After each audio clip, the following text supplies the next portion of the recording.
Hello guys, कैसे हैं आप सब। I hope you are doing well. अच्छे होंगे और अच्छा करने की कोशिश कर रहे होंगे। चलिए शुरू करते हैं। एमबीपीएस के प्रीलिम्स यूनिट 9 के बारे में हम बात कर रहे थे, सूचना एवं संचार प्रौद्योगिकी। और इसमें हमने कहाँ तक बात कर ली है कि अभी इसका एक टॉपिक जो इलेक्ट्रॉनिक्स है ना, इलेक्ट्रॉनिकी, इसका हमने इसको दो पार्ट में हम पढ़ने वाले हैं। तो फर्स्ट पार्ट कंप्लीट हो चुका है, सेकेंड पार्ट में आज हम बात करेंगे इलेक्ट्रॉनिकी के बारे में। ठीक है, चलिए शुरू करते हैं। तो ट्रांजिस्टर के प्रकार से हमें देखना था। ट्रांजिस्टर के प्रकार बेसिकली बायपोलर ट्रांजिस्टर जिसको आप बोलते हैं बीजेटी, इसमें आते हैं आपके एनपीएन और पीएनपी।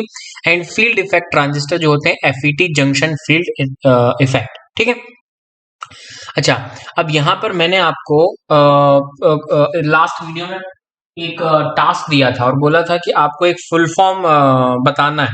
ठीक है, कमेंट करके कि आप उसका फुल फॉर्म बताइएगा उस कमेंट करने के बाद कि भैया इसका फुल फॉर्म क्या होता है। तो मैंने आपको एक ट्रांजिस्टर ही दिया था। ठीक है, मॉसफेट ट्रांजिस्टर दिया था, MOSFET, मॉसफेट। ठीक है, इसका फुल फॉर्म मैंने पूछा था तो मैं आपको बता देता हूं।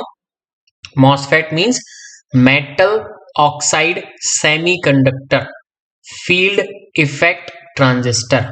आई अगेन रिपीट, यही है field effect transistor.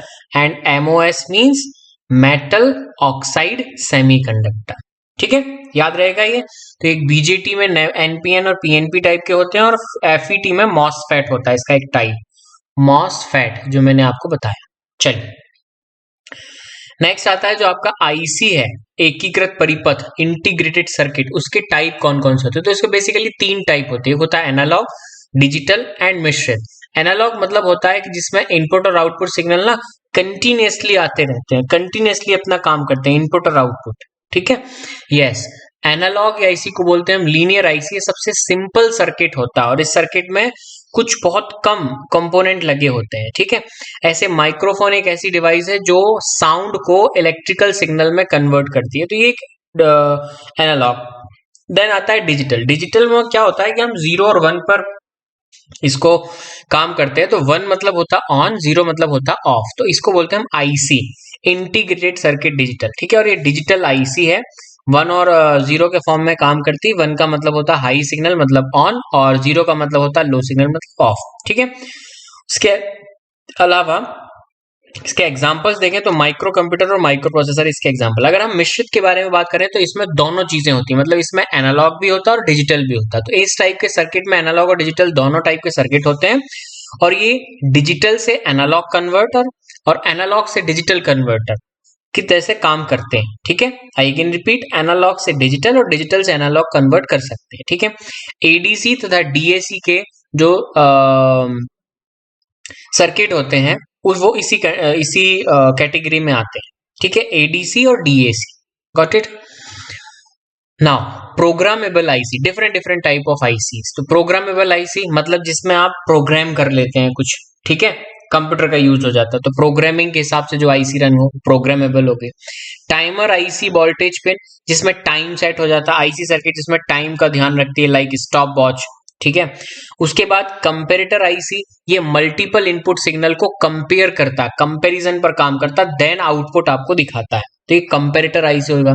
Switching IC जो कि पूरे के पूरे सर्किट को डिफरेंट डिफरेंट पार्ट्स में पावर सप्लाई करता है या सिग्नल सप्लाई करता है। ठीक है, उसमें बहुत सारे स्विचेस लगे होते हैं तो उसको हम बोलते हैं क्या, स्विचिंग आईसी। ठीक है, अच्छा, कुछ और टाइप के आईसी भी होते हैं तो मैं आपको बता देता हूं। बेसिकली जैसे SSI means small scale integrator, MSI medium scale integrator, LSI large scale integrator, VLSI very large scale integration, और ULSI ultra large scale integration. मतलब ये छोटा फिर उससे बड़ा फिर उससे बड़ा फिर उससे बड़ा फिर उससे बड़ा। ठीक है, ऐसे। तो ये कब बना था हमारा एसएसआई स्मॉल स्केल इंटीग्रेशन? 1964 में। इसमें ट्रांजिस्टर होते थे 1 से 10। मीडियम स्केल इंटीग्रेशन हुआ था 1968 में, इसमें 10 से 500 ट्रांजिस्टर होते हैं।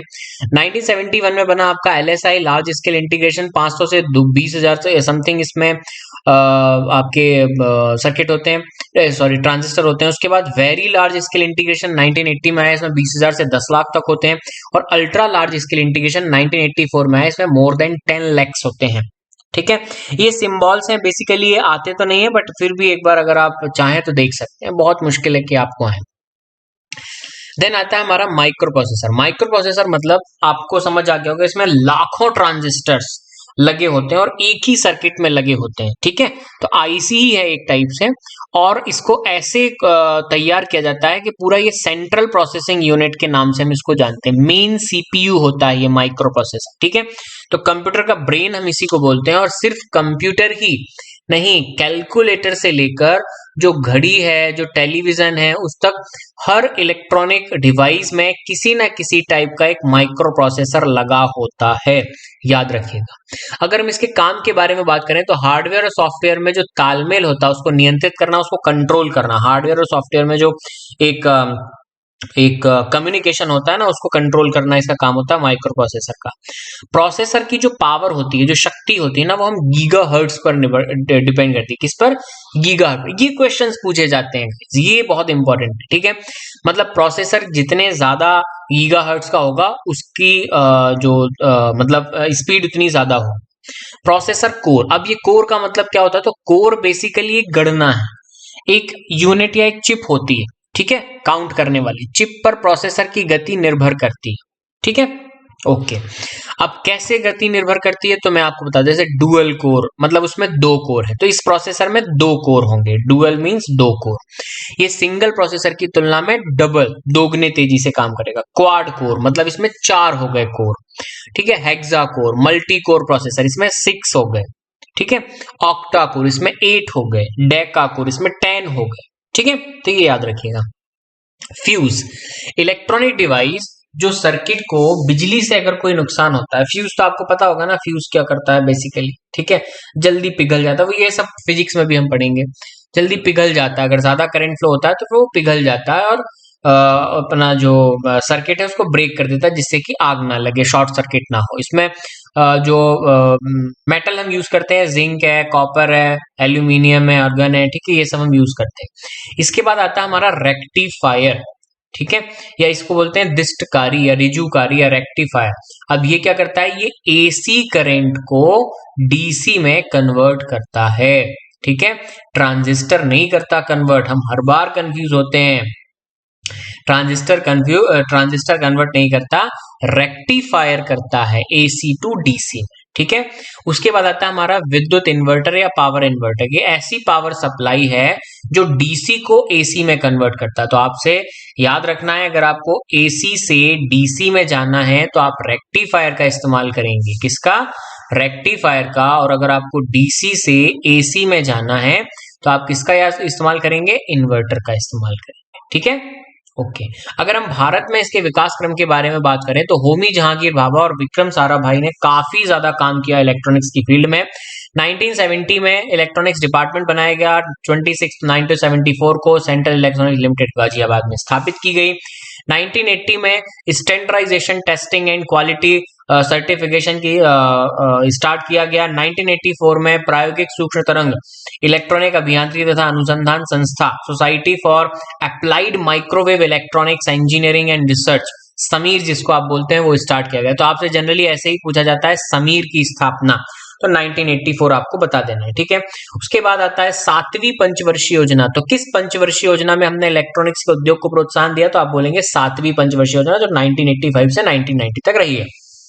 ओके, उसके बाद सेंटर फॉर मटेरियल्स और इलेक्ट्रॉनिक टेक्नोलॉजी, सीमेट, ये पुणे में है। कब बनाया गया? 1990 में। 1 अप्रैल 1993 इलेक्ट्रॉनिक हार्डवेयर पार्क की स्थापना के लिए हमने प्लानिंग की। और 6 नवंबर 1994 को हमने national electronics and information technology institute की स्थापना कर दी। राष्ट्रीय इलेक्ट्रॉनिक्स एवं सूचना प्रौद्योगिकी संस्थान की स्थापना। 2000 में हमने क्या किया? एक प्रौद्योगिकी विकास बोर्ड बनाया। इस टेक्नोलॉजी को डेवलपमेंट के लिए हमने एक डेवलपमेंट बोर्ड ही बना दिया, भारत सरकार प्रौद्योगिकी विकास बोर्ड अधिनियम 1995 के तहत, ठीक है। जिसकी वजह से हमारे इंडिया में ही सारी इलेक्ट्रॉनिक टेक्नोलॉजी डेवलप हो, स्वदेशी तकनीक का विकास हो, और फिर इसका कॉमर्शलाइजेशन हो, फिर इसका हम व्यापार करें, ठीक है, और इसको बढ़ावा दें, और ज्यादा से ज्यादा बड़े लेवल पे इसका यूज करें, बड़े लेवल पे इसकी फैक्ट्रीज लगाएं, इंडस्ट्रीज लगाएं। 2019 में हमने राष्ट्रीय इलेक्ट्रॉनिक नीति लेकर आए थे हम, ठीक है, जिसके बाद कहा गया था, अभी जैसे 21 में आपने देखा होगा सेमीकंडक्टर पॉलिसी, बहुत ज्यादा गवर्नमेंट उसको प्रमोट कर रही है। तो अब सेमीकंडक्टर जितनी टाइप के भी रजिस्टर, कैपेसिटर बनते हैं, सब बाहर से इंपोर्ट होता है, इजराइल से आता है, इंडोनेशिया से आता है, आपके जापान से आता है, चाइना से आता है। तो ये सब चीजें ना हमें खुद से बनानी है। बहुत छोटी छोटी चीजें हैं यार जो इंडिया में बन सकती हैं लेकिन नहीं बन रही, ध्यान ही नहीं दिया अभी तक। तो राष्ट्रीय इलेक्ट्रॉनिक्स नीति हमने बनाई, इसको बढ़ावा देना है। तो एयरटेल पेमेंट बैंक ने एक डिजी गोल्ड ऐप लॉन्च किया है। मैंने आपको बोला है ये जो बॉक्सेस में आपको एक्स्ट्रा इन्फॉर्मेशन दी जा रही है ना, ये इन्फॉर्मेशन आपके करंट अफेयर्स से रिलेटेड है, जो साइंस एंड टेक्नोलॉजी का करंट अफेयर्स है, जो आपको क्वेश्चंस में पूछा जा सकता है। कि एयरटेल पेमेंट बैंक ने एक डिजी गोल्ड ऐप लॉन्च किया। तो आपसे पूछा जाएगा डिजी गोल्ड ऐप किसने लॉन्च किया। उसके बाद ई संजीवनी ओपीडी, ओपीडी का फुल फॉर्म क्या होता है, आउट पेशेंट डिपार्टमेंट, को सीडेक ने डेवलप किया हुआ है। ठीक है, चलिए, तो ये सारी चीजें थी जो मैंने आपको बताई हैं।